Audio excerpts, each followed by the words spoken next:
Well, in the 1920s, Lord Brotherton was looking for a way to spend some of his fortune, and he decided to build himself a library. He hired himself a librarian and asked him to create the Bodleian Library of the North.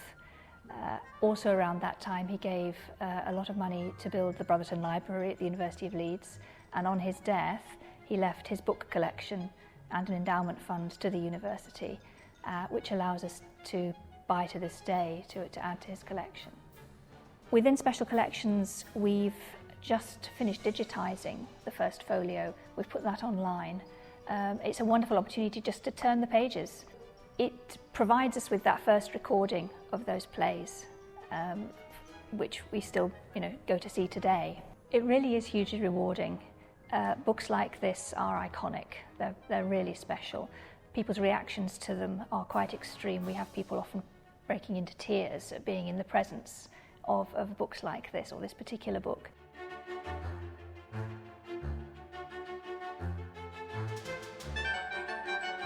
The Liddell collection is a World War I archive of documents. Peter Liddell is a historian who interviewed a number of people as a generation was dying out. He was worried that all this kind of material was going to get thrown away and families wouldn't value it. These are really tangible, real documents of the First World War that, in a sense, couldn't be preserved like this in anywhere else, and that's why they're really significant to me.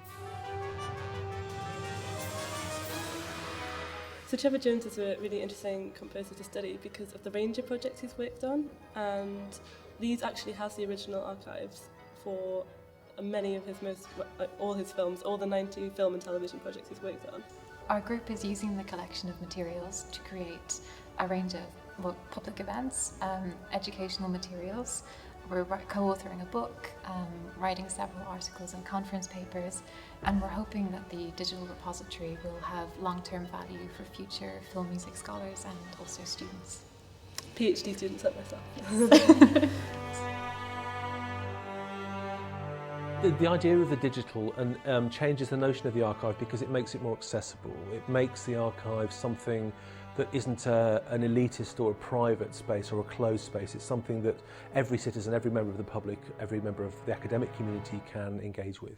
There's a huge repository of knowledge outside of the academy. When it's joined together with the knowledge that's generated in universities around university collections, has a sort of fantastic sort of set of potentials.